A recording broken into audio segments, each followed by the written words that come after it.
don't think I need one. So what we're gonna do is I'm gonna ask everyone to come on up, and we're gonna get right into this today. So we're just gonna rock and roll with all these different challenges, let's say, that we have. So you're not gonna be able to see this, but if anybody ever wants the PowerPoint, just hit me up, I'll shoot it to you, or it's also available on the site here. So it's training the female athlete, training women with kettlebells. Like, so, why? What's so different? What's so different? Are men and women different? Yes. Yes. Yeah. I mean, if you look on a biological position, we have, human beings are made up of 20,000 genes. Of those 20,000, 6,500 of them between men and women function differently. So on a cellular level, we're 1/3 different. Okay?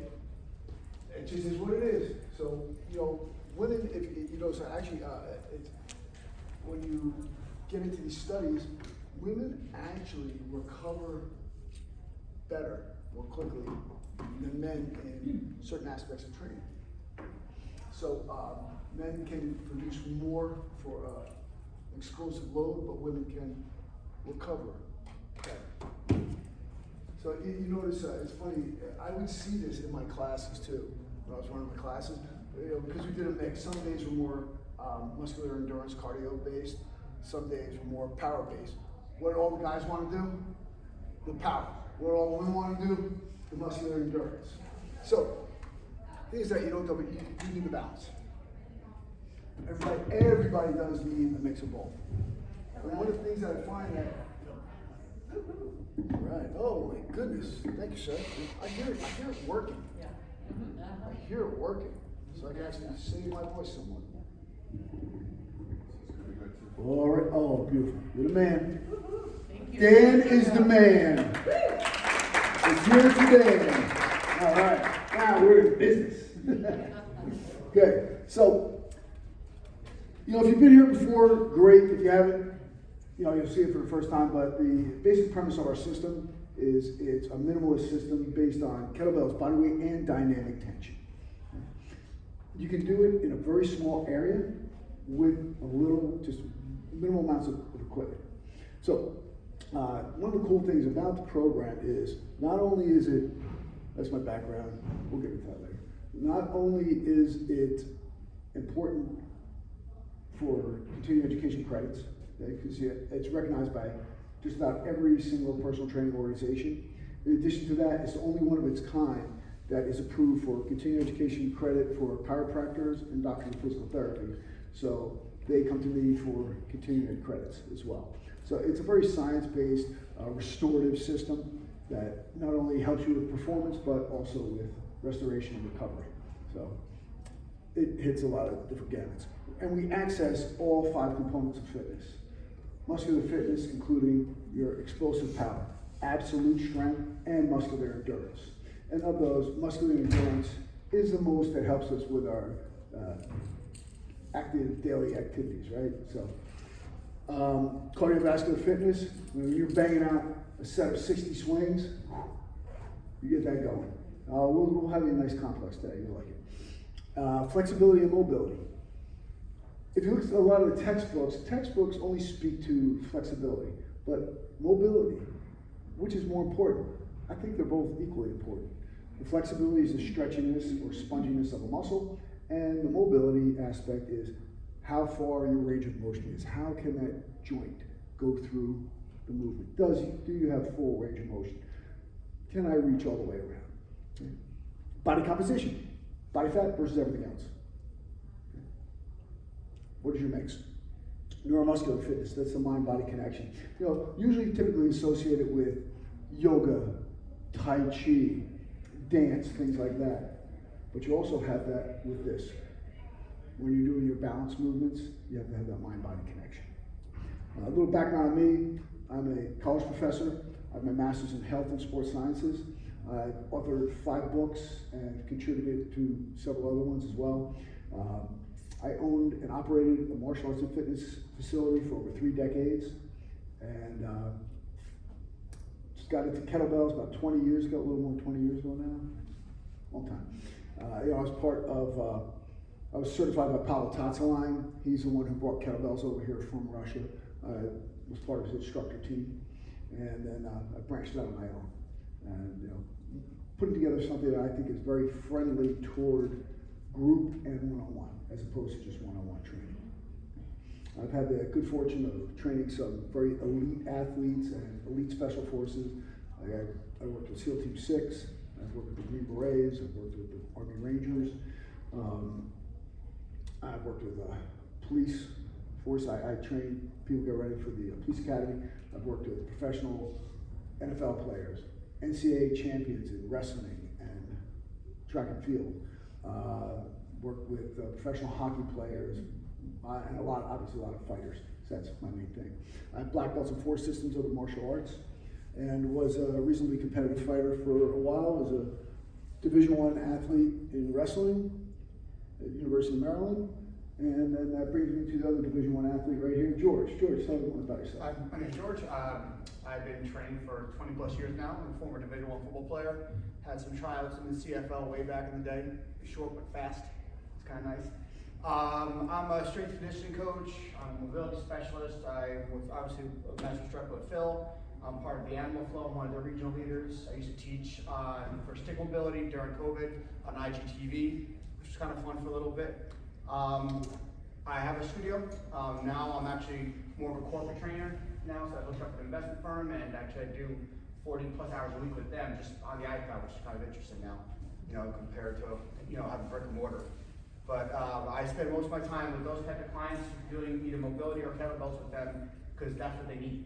You know, there's no reason to train your client to be super sore and sit the rest of the day, right? So we pick for 1 or 2 kettlebell moves, and the rest of the time we're doing mobility just to help them from sitting like this all day long. And when you do aspects like that, you tend to be more, you know, conscious of, I have to get up and move, as opposed to just training hard, right? Yeah, recovery is huge, mobility is huge. You can have all the strength in the world, but if you can't have that strength in the full range of motion, how useful is it? Speaking to mobility, great segue. Let's please grab a stick. The dowel's on the back.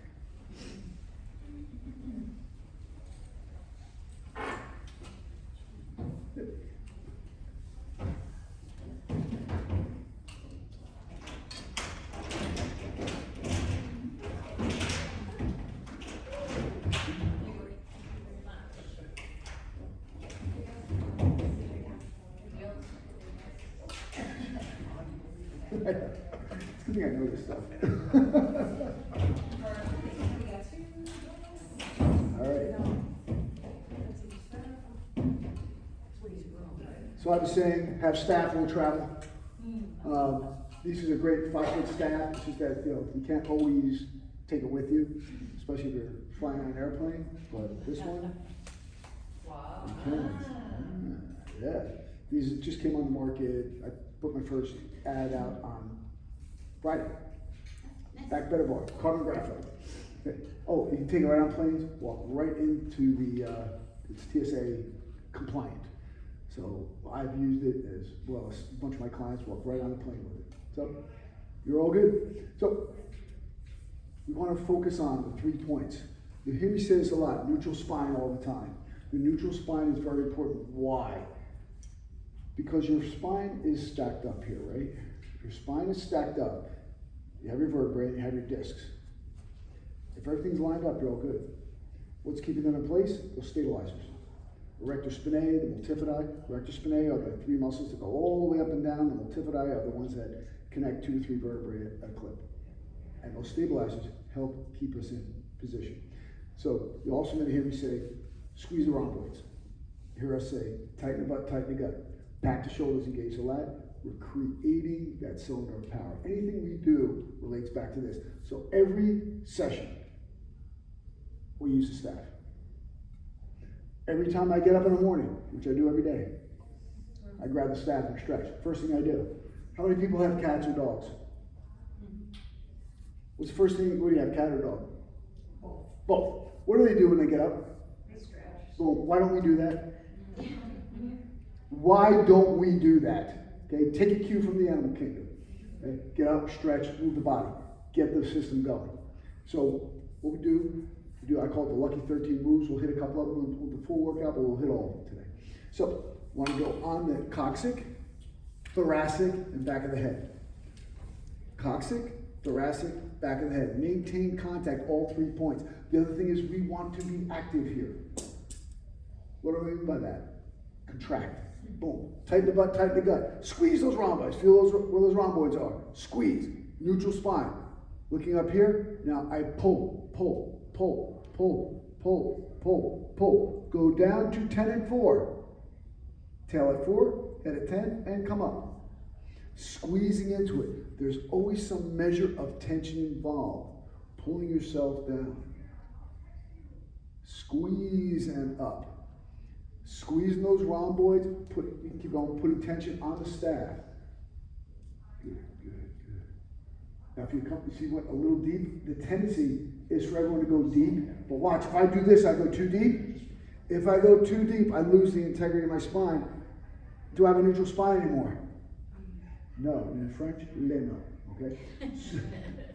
Squeeze it, squeeze it, squeeze it. Keep that. Don't worry about going too far. Only go as far as you can go and maintain the integrity of your spine. So you want to bend your knees a little bit here. Yes, slight bend. You only need to bend your knees enough to accommodate the hip hinge, which is what we're prepping you for. It's a method to the madness. Okay, so after 10 of those, you squeeze here, pushing on the staff. Squeeze the rhomboids. Notice what I just did. Watch here. Pop. Tighten the butt, tighten the gut, bring the ribs down. Creating that cylinder of power. You want to keep your head still. It's a little bit harder than you think. Okay, because everybody wants to do this. No. Here. Keeping that tension. Keep that head still. You have to keep the head still. Squeeze. Good. Squeeze. Nice. Yeah, there you go. So you want to keep the head still? Yeah. Rotate around your spine. Think about your spine still, and you're just rotating around it. Good. Then right from here, we go side to side. Everything stays in the same plane. Head, shoulder, hip, same plane. Squeeze. Oh, we tighten the butt, tighten the gut. You got that tension going. This is active. And every time we're doing a workout, whether it's this, kettlebell, and whatever your chosen modality is, it's calisthenics, Zumba, yoga, I try to make it better every time. Try to get better every time. Keeps it interesting too. Squeeze, squeeze, squeeze, squeeze. Good. Now we're going to reach back. So we take the high hand, this is high, and reach back like we're doing the backstroke. Squeeze. That's it. Good. Scoop and squeeze. Tighten the butt, tighten the gut. Other way. Reach back. So we want to reach back, not forward. Reach back. Reach back. High hand. High hand. Switch your hands. Switch. Go like this. So have the high one here. Now, right here, go like this. Reach back with the high one. Ah, there you go. Reach, high hand reaches back. Good. So right from here, we're going to assume that neutral spine position again. Squeezing here, pushing in here, about 20%, right? Pull back right here. This is my bottom. But you see, I'm not like this here. My rhomboids are squeezed, they're contracted. You want to avoid that kyphotic situation, right? Squeezing here, hip hinge. Twist, side to side. Squeeze it good. Squeeze it good. Tighten the butt, tighten the butt, gut. Squeeze those rhomboids. Think about those rhomboids. Squeeze them. The scapular retraction and contraction of the rhomboids is essential to keeping your back straight.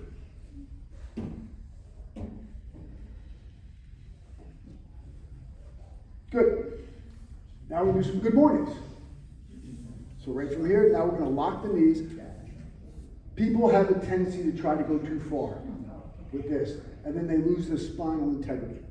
So focus on it. Make sure we're dialed in here. So we're going to grip at the floor, bring the kneecaps up into the quads, have our stick here, push on it, Pretend like you got a big old tiger tail getting pulled back, but keep this taut. Everything is tight, pushing into you, squeeze the rhomboids. Make it so you feel it. And pull, pull, pull, pull, pull, pull, pull. So I feel it really stretching my hamstrings right now. If I were to go any farther, I would have to lose the integrity of my spine. And then we come on up, look at the horizon, keep the spine neutral, looking at the floor about 6 feet in front of me. And then coming up, we'll hit 10 repetitions like that. Squeeze those rhomboids, good. Don't lose it at the bottom. Squeeze the rhomboids, watch the head, neutral spine. So, like the little head right there. Squeeze that. See that? See the difference? Squeeze that back, people. Squeeze that back. Squeeze those rhomboids.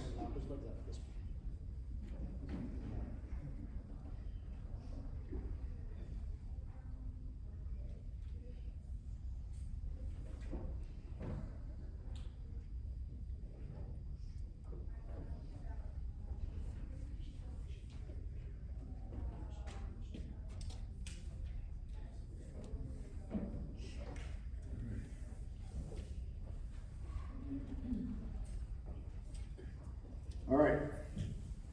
From here now, we're going to hit some shoulders. Now, shoulders, how many people do you know have hurt their shoulders or maybe hurt themselves? How many people hurt their backs? How many people have hurt their lats?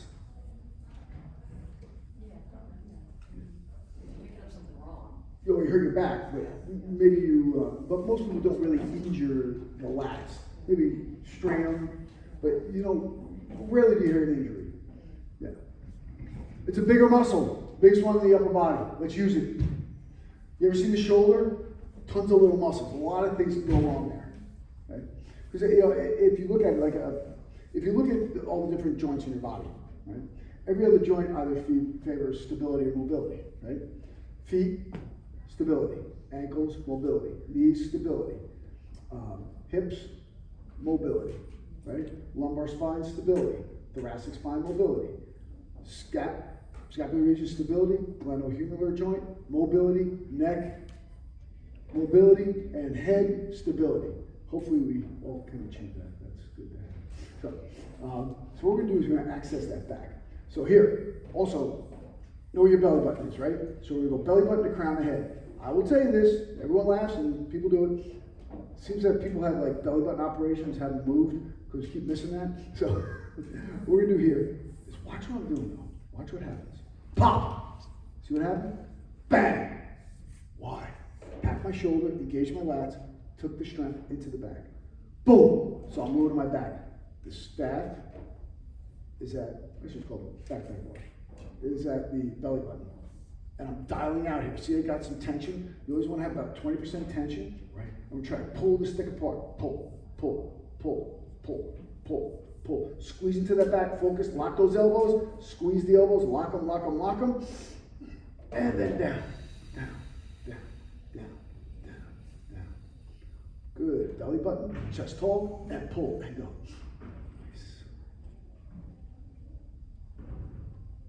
Doing the workout, we generally do 5 of these, about 5 seconds up, 5 seconds down, full range of motion. Belly button, crown of head. Good. Then on number 5, we stay here, lock the elbows, lock them, and side to side. Feel it into your back. If you're here, we don't want that. We want to pull back here.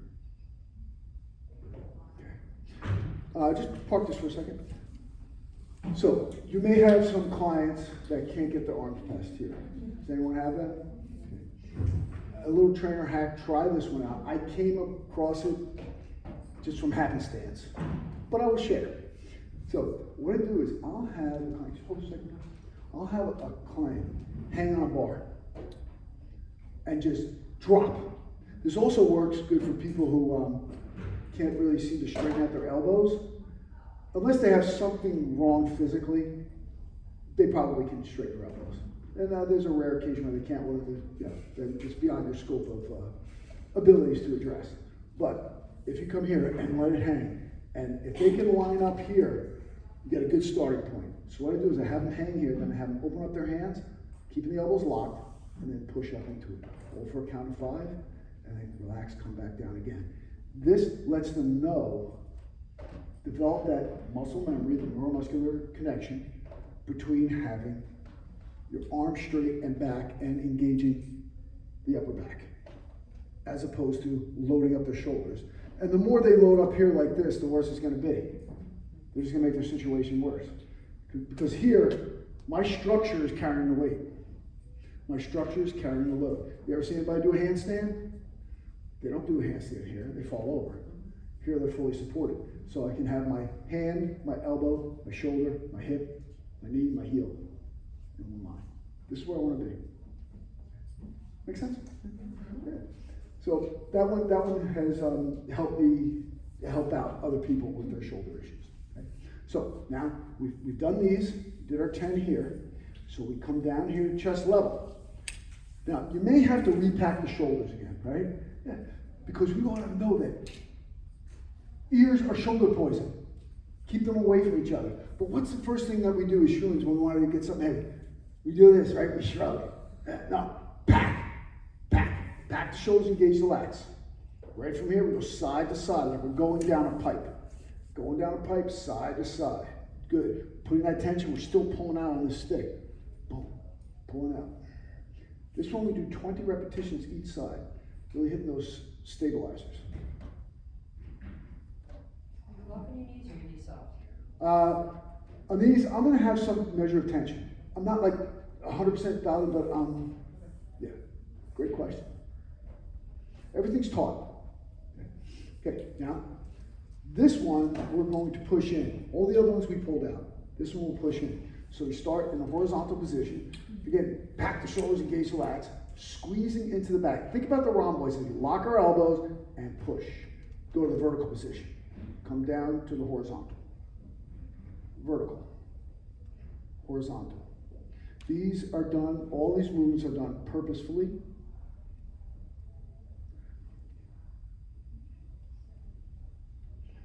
All this stuff is also on my YouTube channel. So you can check it out. In-depth explanations as well. Good. And then a leg. And vertical. Horizontal. Lock the elbows good. So you don't need to go beyond the midline here. Because I want to keep that tension in my back. See, if I come here, I'm going to lose the tension in my back. Yep. But if I'm here, I keep that tension. Horizontal to vertical. Elbows locked. Good. Take it, put it behind. So what I'm going to do here is roll my wrist. I'll give a back view and a side view. I roll my wrist, lock the elbows, and lift the hands up. And down. Roll and lift. Side view. Roll and lift. Keep my head neutral, spine neutral the whole time, maintaining a good posture. Again, 10 repetitions here. Try to have your head level with the horizon. Good.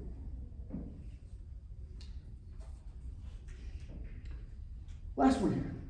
Now we're going to roll the wrist, bend the elbows, elbows bent, pull out with the hands, in with the elbows. Squeeze and relax. Roll and squeeze, pulling out with the hands, in with the elbows, and relax. Some people may tend to shrug here, so look out for that with your clients. They'll tend to go like this. See, ears are shoulder poison. Keep it packed. Squeeze. So, okay. Well, that's why you need this. This works better. Squeeze. Yeah, you have to apply that grip too, right? Yeah. Good. Excellent. So, last one in the series, in the lucky 13 exercises, is the overhead squat. So, in the overhead squat, we want to have our elbows locked out, shoulders packed, keep it in line. People will have a tendency to do this to get down farther. That's not helping. Don't let them. So here, I'm going to pull myself down, back straight, and up. Lock the elbows, keep that tension, pull that tension, squeeze through that leg. Now, if you have people bending forward too much, just put them over on the wall.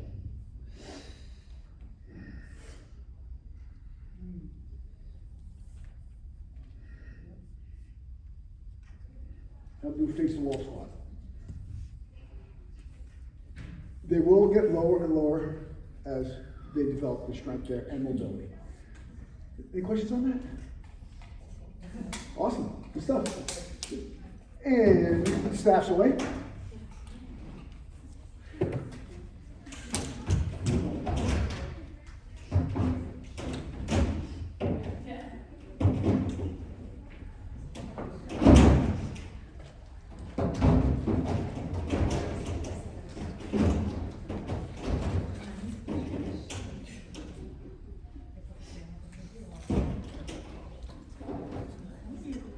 So while you're up, may as well grab a kettlebell. Grab a kettlebell, please. Give it some water.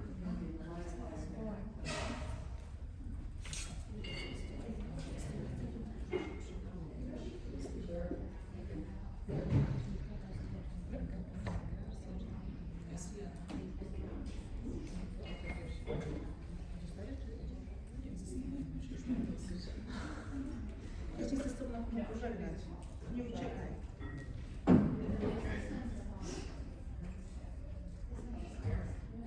So also, when we get into swinging the kettlebells, it's always good to be either barefoot or something low profile or very thin soled. Because if we have those, nice fluffy shoes with the big thick soles, and our toes are forward, our knees aren't going to like it. And the other thing is, if you have a thick sole, you can't take advantage of the proprioception. So what am I talking about, proprioception? That's my body's map. Using the nerves of my feet, I see where my body is in space. And of course, rooting with the floor. If you have thick soles on, you can't root with the floor. So, first one we're going to work on is called a dead start swing. Dead start swing. I really do not know the physiological reason why this works, but it's worked for me, and I can't tell you how many clients have come in to say that. If they have low back pain, they do some of these dead start swings, and it goes away. Maybe it just helps with the realignment of the spine. I'm not quite sure why it happens, but it just works.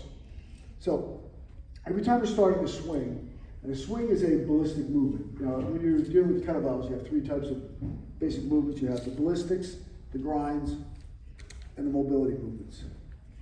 This, the swing, the snatch, the high pull, the clean, those are all ballistics. Ballistics, fire, right? Boom, explosions. Explosive power is developed here. Explosive power is good for you. The other one is the grind. That's the squats, the presses, the rows, things like that. And then the mobility. Mobility would be the arm bar, the Turkish get-up, windmills, things of that nature. So this is a ballistic movement. On this one, the dead start, I start with the kettlebell on its edge. See, if I start with the kettlebell on its edge, and the funny thing is, I tried, worked with, studied many different iterations. Started with behind me, started with some motion, all kinds of different things. This one I found to be the best. Why? The most important part of a ballistic movement with a kettlebell is the backswing. I am prepped for this backswing. See right here, I'm prepped. The bell is on the edge, the handle is in line with my arm, in line with my shoulder, and my hips are prepped. See, I'm already prepped for the backswing. So when I backswing, pop! Pop! Okay, so the top of the swing, what does that look like? If I were on the floor. Plank, right? Looks like my plank. Top of the swing looks like a plank. This is what we want to go for. So we're going to have relaxation and tension. Relaxation and tension. We're going to breathe in through the nose. Why do we breathe in through the nose? You get a lot more compression that way. So I breathe, and I'll exhale through the mouth. I exhale through the mouth on the hip hinge. Now, that goes through for every single ballistic, whether you're going overhead or not. You want to exhale on the hip hinge because you want to go into a stable environment. Okay? So on this one, we're going to reset the bell every single time. Great for developing explosive power. So I'm here. Notice what I just did. Hear that audible snort? Okay. No, I'm not a buck, it's not rut season. But what I'm doing is I'm prepping my body. My body knows it, that I'm getting ready to do. That little snort, that sniff, says, hey, body's gonna do something, get set. Do this every time, put my hand on the bell. And get set. Immediately my body transformed into something that's gonna swing this bell. And then we pop it up, pop, boom. Let it swing back between the legs and down. And up, pop, and down. Up, pop, and down. Up, pop, and down. Lock those knees, bring the kneecaps up into the quads, tighten the butt, tighten the gut, ribs down, shoulders packed. Hike it back deep. When you go back with that kettlebell, you should try to have your elbows deep. Elbows deep. And you only need your feet wide enough to accommodate the bell. So if I'm using 2 bells, obviously I have to have my feet wider. But here, I'm fine right here. That's shoulder width. And the advice I give when people say, gosh, what should my stance be? So what we want to do is have this, start the stance shoulder width and go either in or out. Everybody's different. Everybody is different. So you have to do what's going to work best for you or for your client. So I don't have too wide of a stance. I'll give you a side view. Looking at the floor, and then at the horizon. Floor, horizon. Back. Floor, horizon. Back. There's no dropping, no slamming. I'm in control of the bell the whole time. Why? Because we want to maintain our solid form. Every time you end a set, it's like you're going to start another rep. So don't just collapse. And that's when people get hurt too, right? They're doing good fun, they have a great set, and then and then all of a sudden they hurt something. We don't, yes? So, I'm looking at you over there, and I don't know your name, with the gray sweater, because I have a lot of clients that want a kettlebell swing like that. How do you put your beginner that can't get in that stance? As far as, They can't get like this. That's not possible. But okay, how do you try? modify? Okay, I'll roll it back. Yeah. So what we do is if they have never, let's say they have not done any swing. I mean, they can hip hinge a little bit to get into this spot. It's not. Yeah, but first, But this, your kettlebell is bigger, I mean, some are not gonna get to the floor, you don't have to get to the floor, right? no. That's You true. could also put it up in a box. You could put it up in a box. Yep. Okay, but then if I were going to, if they were, have they been trained on deadlift yet? Yeah. Okay, so if they can do deadlifts here, if we're doing deadlift, right? We have to squat to do deadlift at first, right? Yeah. So I'm squatting here. If your client can do the hip hinge here, they can swing. Okay, they can do this. I'll take this movement, and then I'll teach this movement. Okay, and then I'll put them together. Break it down. I guess. Yep, yeah. And then you say, okay, now put it together. So you do a deadlift, and then you can even do a deadlift drag, right? Deadlift drag, and then you put those two together, or that lat swing that I just did. Both of those work great, and then combine them, and you have your full swing. But you can start up on a box or platform. Good questions, excellent. We good? I'm good. Awesome. Can I ask a question? You just did? Yes. So what I notice too is when people come up, they tend to arch We're their gonna hit low that. back, Yep. and they go up to the Too high. bell too high. I didn't So- pay you, did I? Because that was my next thing I was going to talk about. Okay, see, here's the thing. The trajectory of the bell is forward, not upward. I know people talk about American swing, Russian swing. No. Yes? Sorry, I was just wanted to ask about that right there, is because sometimes I coach people if they want to go heavier, that the bell doesn't necessarily have to come here, and if they're going heavier, we can get into some hinges Yeah, just like yeah, that. Is that okay? 100%. 100%. That's why it's good to do your training with different size bells. So you're going to have a power day, and you're going to have one where you have more muscular endurance. If I can get the bell up here, I can do muscular endurance. If I can only get up to here, I'm not doing the muscular endurance at that bell. It's too heavy. I'm going to work on a strength day. Great question. But let me just digress and move back to the going overhead with the swing. I know that there's some types of organizations that really promote that. I used to do it, and I took it out of my programming. I was able to do it. I don't have a problem with it. But it takes a unique combination of strength and mobility in the thoracic region. Most people don't have that. So what I did was I started putting people through a test to see if they'd be able to do it. Everyone but about 10% of people failed, so I took it out of the programming. So watch. If you want to go overhead, there's many, many other things you can do too. Okay? So I'm right here. I keep my low back pinned to the mat. Pinned to the mat. If I can bring my hands up to here, I can be with a belt, okay? While I keep my low back pinned to the mat, you can do an overhead swing. How many people can do that? Not a lot, right? So if I'm doing that, I'm opening myself up for an impingement. We're here to help, not to harm. Okay? And you want to go overhead? Do a snatch. Do a press. Okay? You don't have to do an overhead swing because what's the benefit of that? I'm just trying to think because what type of connection? Remember, if you pack your shoulders, engage your lats, right? If I'm here, I can't go up. And the trajectory, boom, is forward out there. But if I'm going here, I lose that. And also, if I'm going here and trying to go too high, this is what happens. And another thing we want to watch out for is when people don't swing deep enough on that backswing, they think they're doing themselves a favor by short swinging and coming here. But then what happens is they go like this. So you have to keep this zipped. That's why tighten the butt, tighten the gut, shorten this, bring the ribs down, right? This is all taught. Have that cylinder of power. I'm not going to hurt myself here. As soon as I do this, because I did a short swing and I want to get that bell up to here, I lean back. And what I'll do here with them, George, come here for a second, please. So just turn around. So what I'll do, this way. So when they're swinging, I'll put my hand here so don't hit my hand. So swing, come back too far. He hits me, come back too far, do it wrong. Yeah. He's hit my hand. Hit my hand, don't hit my hand. Don't hit my hand. Yeah. Okay? That's a good little cue for them. Yeah, you asked your question, right? Yeah. Answer? Yep. We're good? Right, Yeah. awesome. Okay, cool. So, yes, yeah. 2 seconds. This is for, no, this is for you. I know this stuff. Eye contact. I feel a lot of seniors, if they look down, they're gonna fall down. Okay.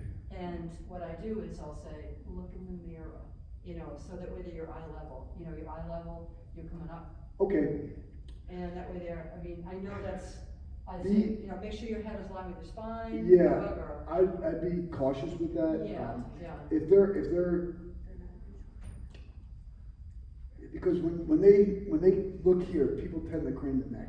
Now you're gonna put them in a position where they hurt their neck. If they can keep their eyes here, fine. They look at their feet, that's the only thing. It's like, Oh, no, take a spot 6 feet in front. Exactly, yeah. I say look 6 feet in front. Yeah. Boom, Yeah. look here, horizon. Right. 6 feet in front, horizon. Because you want to maintain that neutral spine, especially you have an older person, any of us, right? We're loading this up and we're here. yeah, It's not going to be good. It's not going to be good. thank you. You're welcome. 6 feet, horizon. Good. Excellent. So, let's do another round of these dead start swings. Do 5 to 10, please. And then we go on to the next section. Because you're going to walk away with a nice little complex today. Dead start. Dead start touches the ground every time. Oh. Yeah, we're going to get those are next. You're reading ahead. You're reading ahead of the program. I want you to pop it, hard as you can. Bring those kneecaps up into the quads. Drive through the floor. Pop and go. Good.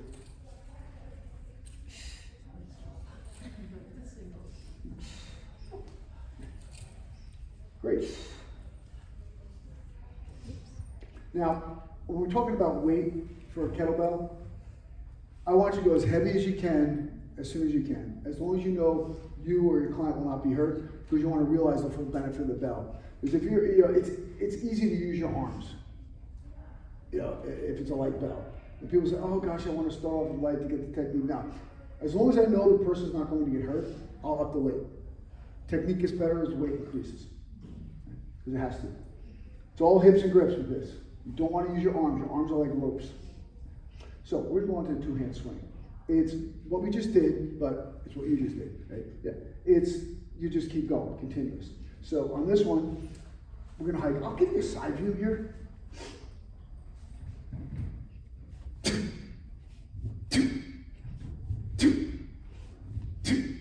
Pack the shoulders, engage the lats. I'm crush gripping this kettlebell, pulling out on the handle slightly.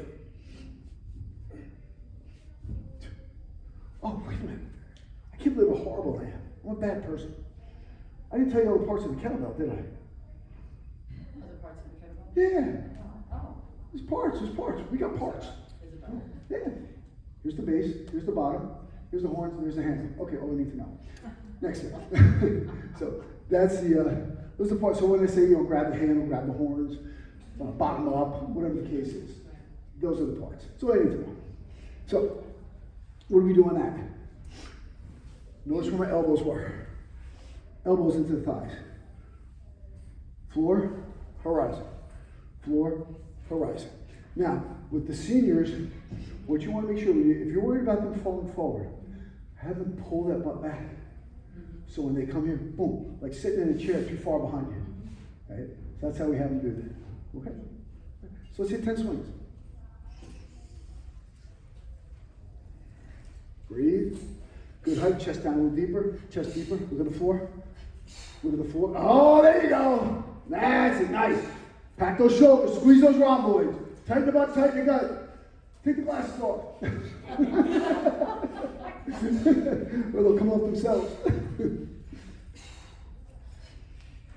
Good, good. Lock those knees, good.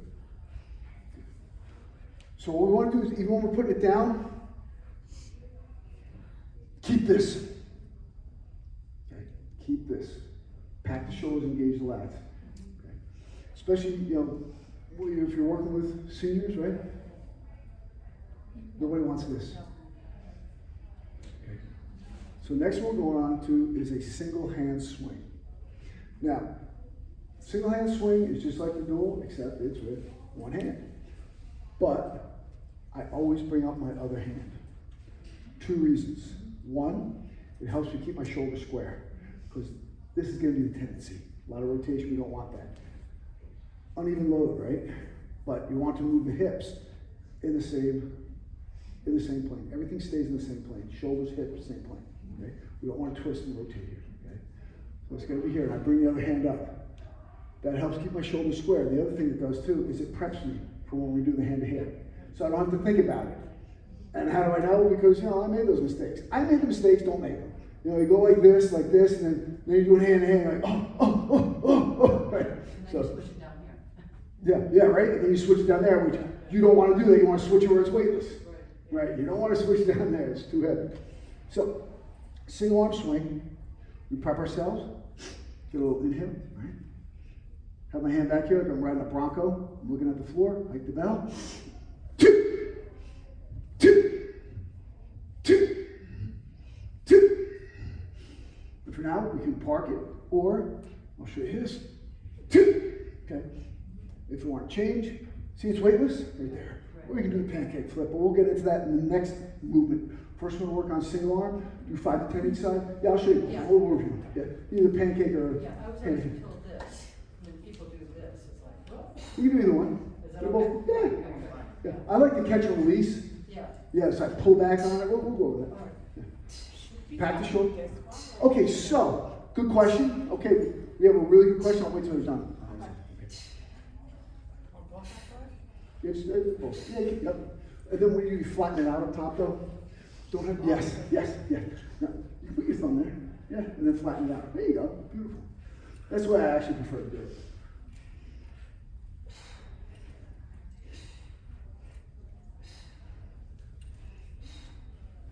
Pack those shoulders. Sure. Yeah, her back is a little rounded. Fix me again. Okay. Excellent. We had a good question. Now, when you swing the bell, do you turn your thumb in or do you keep it flat? I'll say yes. Okay? It's your preference, really. I prefer to turn in because, especially when I'm using 2 kettlebells, I want to come here. And they usually have some pretty good sized bells, so they'll hit each other if I'm like this, the handles are playing. So I want to be here, and I rotate, just a slight rotation up top. but you can, I'll show both. You can just keep your arms still like this. This is fine. Okay? So is this. Little rotation, just a little rotation. I find that the little rotation helps me get a little better into the backswing. And again, like I said, it'll help prep me for the dual bell swing. Okay? So, hand to hand. Anybody have an issue with that? You guys look like you have a problem with it. So now we do the hand to hand. So hand to hand, there's a couple different ways you can do it. One is the pancake flip. The other is the catch and release. Okay? So pancake flip, it's a little more secure. People sometimes feel a little more comfortable with it. Okay? And again, what happens if we drop a bell? If we lose a bell? Just drop it. And also keep the area clear behind you. So don't have kettlebells behind you. And don't stand in front when someone is swinging or doing ballistics. Like, you're far enough away from me. You'll be fine. But I've been teaching kettlebells for like 20 years. Only 2 times that I had people really lose it. And thank God I was standing on the side. I might not be standing here today. God was snatching with this one, thing flew. Yeah, flew, yeah. And hit one of the other pieces of equipment in my gym. Oh yeah, I'm like, dude, what are you doing? So, yeah, just don't stand in front. Stand to the side. And don't have anything behind you, because this happens a lot when people fail. Just step back. And you know, hey, maybe you saved it here, you have a kettlebell here, you trip, fall, bang your head, well, oops. So, don't be the oops. You say sugar, honey, iced tea. Yeah. So now I'll show both of these. I'll do the pancake flip and then the catch and release. And the catch and release one, there's actually a little nuance to that. You'll see me, I'll pull my finger back a little bit, I pull my hand back a little bit. It kind of keeps the bell there for a little bit longer. It gives you that pop and it helps you grab. Yeah. Again, I come from a combat sports background, so everything I do is related to helping me be good at combat sports. So right here, pop, boom, pop. Now the other thing is, when we're doing this, a lot of times people forget, they're focusing on, packing the shoulders so much that they forget to lock out the knees and tighten the butt and tighten the gut. So this is the pancake. See, I'm like flipping a pancake. Now this is the catch and release. So it'll pull back. See how it floats there? Hey, it's floating. Hey, no weight. Pop, no weight. And the more pop you get, the better it is. Okay? So we have the pancake flip, and we have the catch and release. So let's try those. Okay? Give it a shot. Have fun. You're right in that prompt. Bring that to that. Breathe, breathe, breathe. That's good. Remember all the other things. Tighten the butt, tighten the gut. Square the shoulders. Pack the shoulders, engage the lats. Pull into the movement.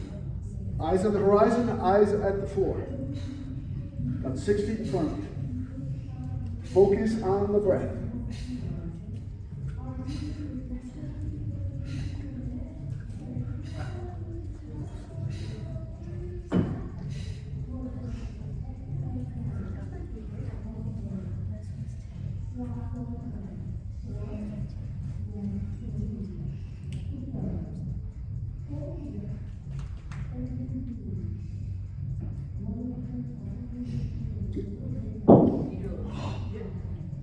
Push-ups.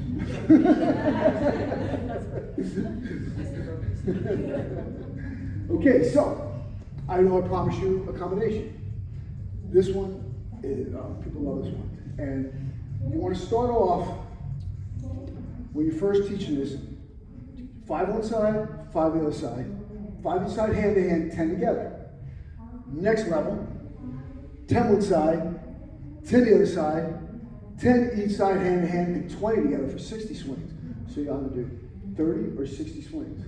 Talk about getting some muscular endurance. I'm going to show you. I'm going to do it. Yeah, I'll do it. Just make it easy. So first, I'll do the 5 swing version right now. So I'll get 30 swings here. So first, start off here, and 1, 2, 3, 4, 5. 1, 2, 3, 4, 5. 1, 2, 3, 4, 4.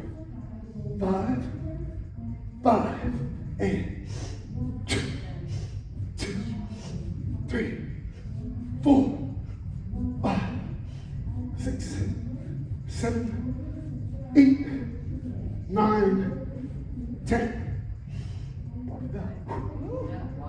I'll get you going. All right? How heavy is So that I one? noticed. I'm sorry? How heavy is that one? It's 24 kg, 53 pounds. A while ago, we went to, same thing here. It was always like, this is your beacon, your light supposed to be shining horizontal. I like that. So, yeah. So, Yeah. I can't remember who the instructor Yeah. was, but they said that. Wasn't me. Yeah, no. And then when you come up. Yeah. Your beacon is horizontal. When you flip it this way, are you losing control because you're coming down, you're coming up a little elevated here? Oh, here's the thing here. Yeah, because with that thrust and your momentum. This is a little light for me. Oh, sorry. I mean, that's why there's going to be a little dither. There'll be a little dither. I usually swing with the heavy bells. But so it's overpowered. Yeah, and there'll be so when I lock out, watch what happens when I lock. When I lock, full lockout, but you'll see it pop, kick up a little bit. Yeah, I'll show you. Because there's a lot of power going on here. See that? Full lockout, but yeah. Well, and I'll tell you, the cool thing about these, as you get better at it, you just get more and more and more power.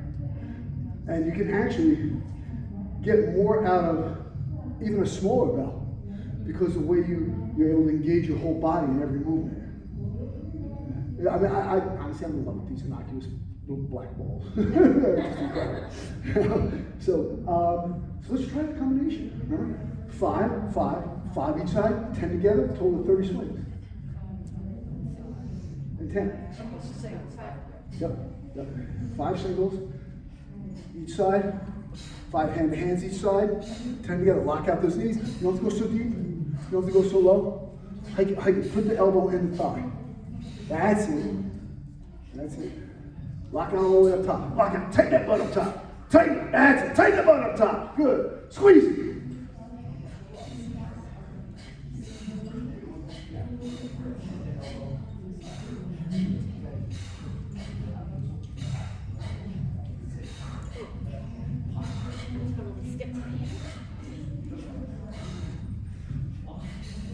Watch your hyperextension. Don't hit my hand. Don't hit my hand.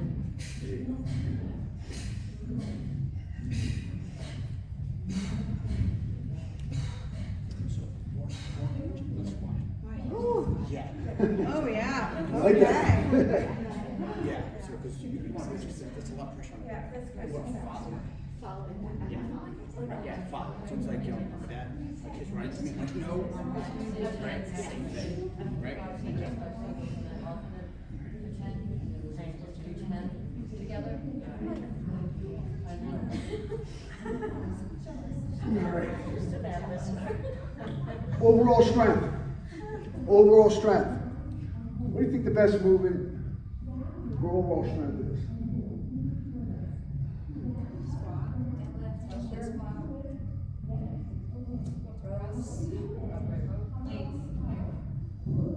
I will show you.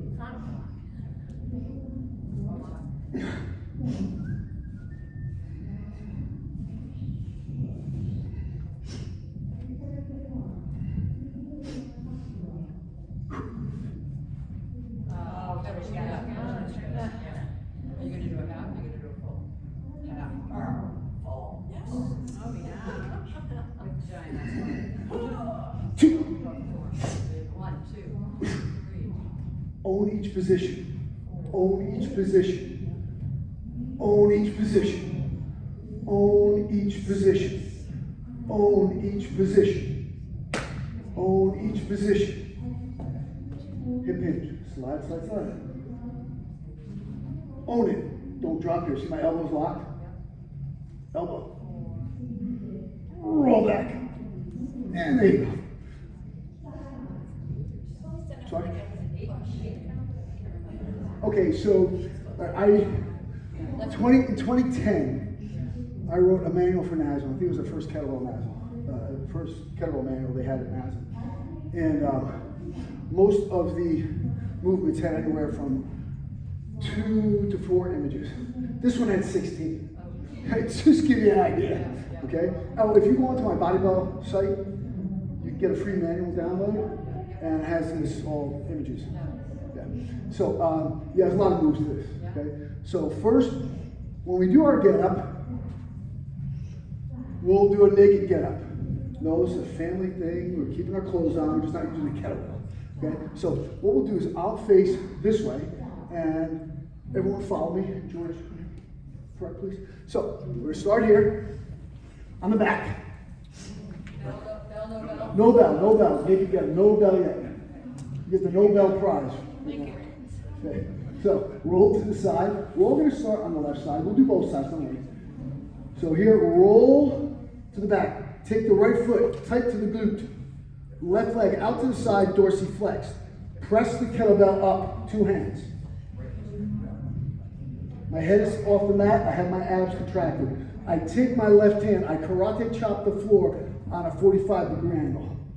Then I roll to my elbow. Then I roll. Should be a Turkish roll up. Roll to my palm. Now right from here, this foot is very close. Your right foot heel is close to your glute. I'm going to push on my right foot and my left hand and go into a thing called the side press position. So side press position, you want to have an L on the floor. See this L? 1, 2, 3, 4. There's an L. There's another L here too. There's another L here. My hand is here. My hand is here. There's another L. So we have 2 L's here. So now we know what the L we're doing. So now we hip hinge. This hip hinge is critical. The hip hinge is critical to be able to use a heavy bell. Our toes on the ground, toesies. There you go, good. Here, boom. Windshield wipe, this foot goes this way as I come up. This arm is straight. If it's here, it's not gonna work. Here. I'm in my lunge position. I drive off these toes and this foot and stand to the tall press position. I keep my hand on my leg. There's a reason for that. You ever when you're a kid, like sneeze in your hand, wipe it off? Well, we're gonna do that. So right here, I step back deep. Now the tendency, people do this. If you do that, it doesn't make you a bad person. Just adjust your lead foot. Right? Try to step straight back though, so my feet are in line with my hips. If you do this, just make the adjustment later. Pull myself down. So if I'm here, if I have to adjust my foot out, do so now. Because I don't want to start my hip hinge process here. So I'll never be able to do the movement properly. So have my feet at hip width apart. I have my hand still on my thigh. I windshield wipe my foot. Look what happened to my hip when I windshield wipe. See, I'm getting under the bell now, rotating around the bell. Here, slide the hand off. Post. Push on the foot, push on the hand. Kick that leg out. Keep the elbow locked. A lot of people do this here. Keep the elbow locked. Pull to the elbow. Now, we're going to roll this way to the back. Put 2 hands on that kettlebell. Bring it in safely. Roll to your right side. Other right, there you go. Around your head. Fetal position. Thread your left hand through the bell. Take the right. Pull it over into our position here. Toes up. Knee bent. Heel close to the glute. Press up. Karate chop. Roll to the elbow. No bell yet. You hold it real quick. Yeah. No bell yet. And yeah, we'll go with that. And pop. Tall is called a tall sit. Now we're going to enter into the side press position. Again here, push off the foot and the hand. I'm in the side press position. Looking up at that, yeah, make sure you have those L's. So, you want that foot, you want to get it more like this. I have an L here. So, yeah, windshield wipe your back foot. Yeah, windshield wipe it. There you go. There you go. So I hip hinge, windshield wipe. If you have to adjust this lead foot, it's okay. Stand. Tap the leg, hand on the leg, reach back deep. If you have to make the adjustment, do so. But right here, we're gonna do 3 things at once. We're going to hip hinge, windshield wipe, and slide the hand. Windshield wipe, do my hip hinge, see my hip hinge right here? Slide the hand, look up at that bell. You have a big chunk of iron over your head, pay attention to it. Push on the foot, push on the hand, kick it through. Pull to the elbow, and roll to the back. 2 hands, bring it in. And we just did our get up. This movement is being used as opposed to the bench press for a lot of NFL teams for overall strength. Just think about it. You have a press, you have a lunge, you have a hip hinge. There's a lot of things going on here. Overall strength. This is a great barometer for it. Going to try with the bell? Sure. Yes. All right, let's rock and roll.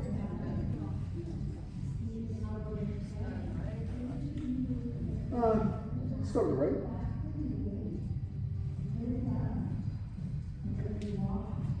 So, one thing, remember, you always, whenever you're handling a kettlebell, never have it hang off your thumb. Never have it hang off your thumb. Always have the kettlebell on the back of the wrist.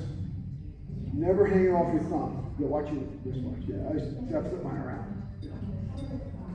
Okay. So, I'll do it with you. I'm going to do it facing this way, left hand, so I can watch it. Okay, so we're here. Fetal position. Overhook with the opposite hand, and bring it to the press position. Press the kettlebell up, 2 hands on the belt. Karate chop. Roll to the elbow. Roll to the palm.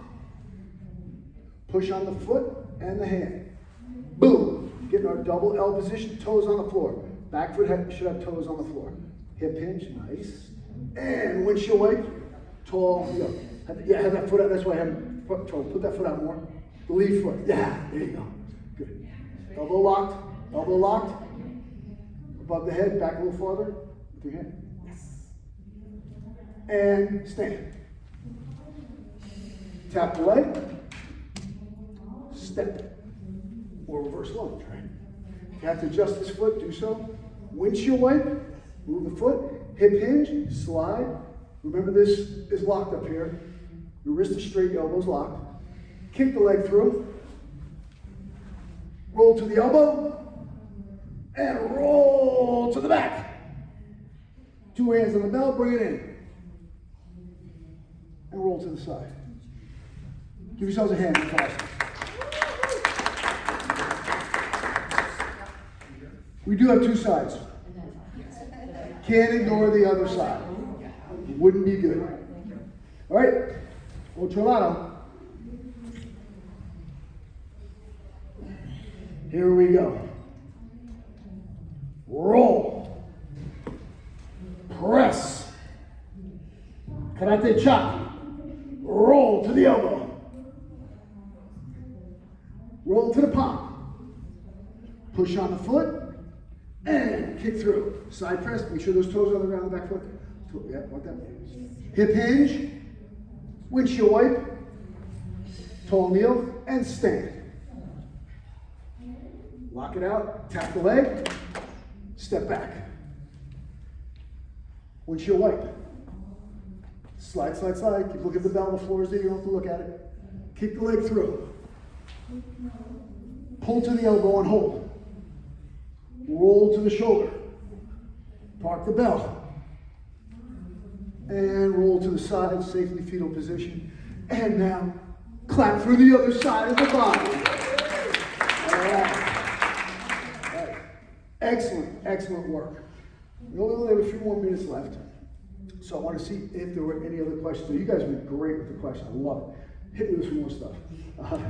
And do you have any questions? Anything we didn't go over? Maybe something you saw somewhere else, or had a question on a kettlebell technique. So these Okay, ones are your the- hand was up first. Yes. Sorry. These ones are the two kind of main you would work with, like if you have clients, that would be the swing and the Turkish get up, or. Well, okay, if you're looking at it, if you're doing your swings, if I could only do 2 exercises the rest of my life, I'd do get-ups and swings. And then squats, hopefully. Yeah, hopefully I would be limited to at least 3. But those would be my 3 I'd work on. Because everything's gonna branch off of those. If you can do get-ups, you can do just about any other kettlebell exercise as the base. The swing is the base for the ballistics. The squat, if you have a strength program without squats, you don't have a strength program. So you need squats. And then the get-up is just such a great overall body movement, mobility, flexibility. Yeah, a lot of core. Yes, yep. So I think you were next. Yeah, just any tips for coaching clients on how to do the clean? Clean. Great question. You know, getting them to not Okay. slam, and so then I end up just taking. Yeah, sure. Another thing to note too is feel free to go onto my YouTube channel. I have all those things put into playlists. And I want to have like clean up your clean. Okay. So basically when you're doing a clean is nothing but a swing with your elbow pinned to your body. Okay? And the thing is people use their arms too much on a clean. And the other thing they do is they'll dump it off, they'll cast it forward. So watch what I'm doing here. When I clean, it's like a swing, but I keep my elbow close. Here. Okay. Now, wrist is straight, knuckles to the ceiling. A lot of people do this correct. Don't let them. Take the stick and hit it. So right here. So now when we cast, we don't want to cast out. We want to avoid it. So you don't push forward here. It starts with the hip. Everything starts with the hip. I keep my thumb here. You guys remember Fonzie? Hey, Fonzie, right? So I'm gonna be Fonzie. I'm gonna be cool. I come like this. Here, boom. See, my hip escapes first. My hip escapes, and the belt follows down. See, it doesn't even move much, right? It doesn't cast out. If I'm casting out, it's not gonna be good. The other thing is that people pull too hard, and they smash their wrist. Why? They're pulling with their arm. My pull stops at my hip hop. So remember I was talking about that breath on the hip hop? The hip hop is here, not when it's in the rack. 99 out of 100 people breathe when it's in the rack, and the snatch will breathe when it's overhead. You don't want to do it. You want to do it in the hip hop, so watch my breath. Here, actually you should listen for my breath, you can't see it. So, right here. And you see how the bell just kisses my wrist?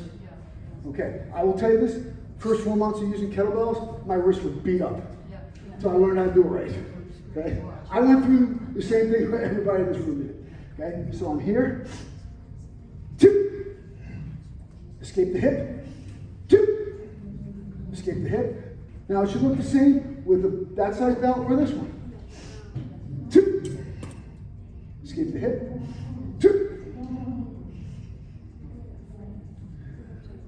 We look identical, right? Great question. Did I answer your question? Yeah. Oh, here's another little tip too. Guys, and this is a cool little tip. When you're teaching someone how to do cleans, sometimes it's easier to start them with 2 bells.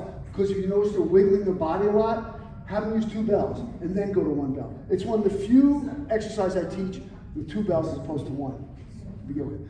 Somebody else had a question too. I had a question. You were Yes. talking about wrists. Yes. I was doing well until I wasn't at the end. And my Probably got wrist tired. was breaking. Probably got tired. Okay. So how do you remind yourself to focus on your wrist? Okay, it's a good question. Okay, what we want to do here is always have knuckles to the ceiling. Okay. Knuckles to the ceiling. Okay. Okay? Straighten the wrist.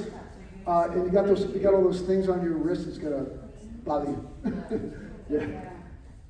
Okay, guys, any other questions? We have- Okay, go ahead. If you guys run into issues with your clients and doing a Turkish get-up, right? Problem is their arm will always move all over the place. It's very hard to teach. So one thing I like, Phil gave me this idea years ago, and it's great that I do it. All my clients have them use a shoe. Yeah, that's right. Right. Yeah, I do it. Don't worry about it. Here. I put a full spring bottle on my hand. Yes. And I can't let it fall. That's right. Right, you really have to, yeah. Straighten your wrist. When you balance it on Yes. Yeah. Here, watch. Yeah. Watch. Yes. I'll just show it. Okay, guys, here's a get up. Yep. Watch this. That's like. Now, But it has to keep in the right alignment the entire time. Right?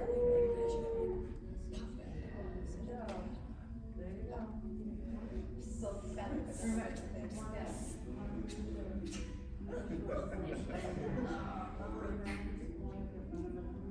I grew up with brothers. I was gonna say, you know, I had a sister too.